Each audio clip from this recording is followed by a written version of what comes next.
আর এই বর্ষা আসলে ঘাসগুলোর এই যে এই তো এই যে জমিতে যে ঘাসগুলো দেখতে তো ঘাসের কাটিংগুলো লাগা। আসসালামু আলাইকুম।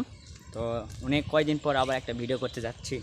তো আজকের ভিডিও হচ্ছে এই যে আমার হাতে ঘাসের গোড়া, এগুলো হচ্ছে লাগাবো। তো এই যে জমিতে যে ঘাসগুলো দেখতে পাচ্ছেন, তো এই ঘাসের কাটিংগুলো আমি নিয়েছি। তো খুব ভালো মনে হয়েছে তাই নিয়েছি। তো আপনারা জানেন যে আমার ঘাসের কিছু অংশ আছে, তো এখন বর্ষার সময় সেই ঘাসগুলো এখন একটু একটু করে নষ্ট হয়ে যাবে। তো সেখানে আবার নতুন করে লাগাবো।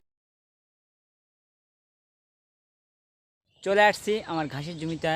তো আমার কিছু ঘাস রয়েছে জমিতে, তো আমি ঘাসগুলো মানে কাটবো, আগে লাগাবো, তারপর ঘাসগুলো। আমার এই বর্ষা আসলে ঘাসগুলোর এই যে এইরকম অবস্থা হয়ে যায়, আমি জানি না কী করতে হবে। তো সবাই একটু পরামর্শ দিবেন। কাটিংগুলো আনছি, তো কোথায় লাগাবো সেটা একটু ভাবতেছি, কারণ এখানে এক জায়গায় ফাঁক পেয়েছি, এখানেও লাগানো যায়। এগুলো দুর্বল হয়ে গেছে, তো আমার মনে হচ্ছে এদিকে লাগালে আমি মনে ভালো হয়।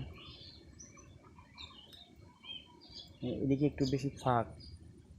তো ঘাসের কাটিংগুলো লাগালাম, তো আবার এক সপ্তাহ পর আসবো ঘাস দেখতে। তো ঘাসগুলো কাটলাম, কাটা শেষ, তখন বাড়ি যাওয়ার পালা।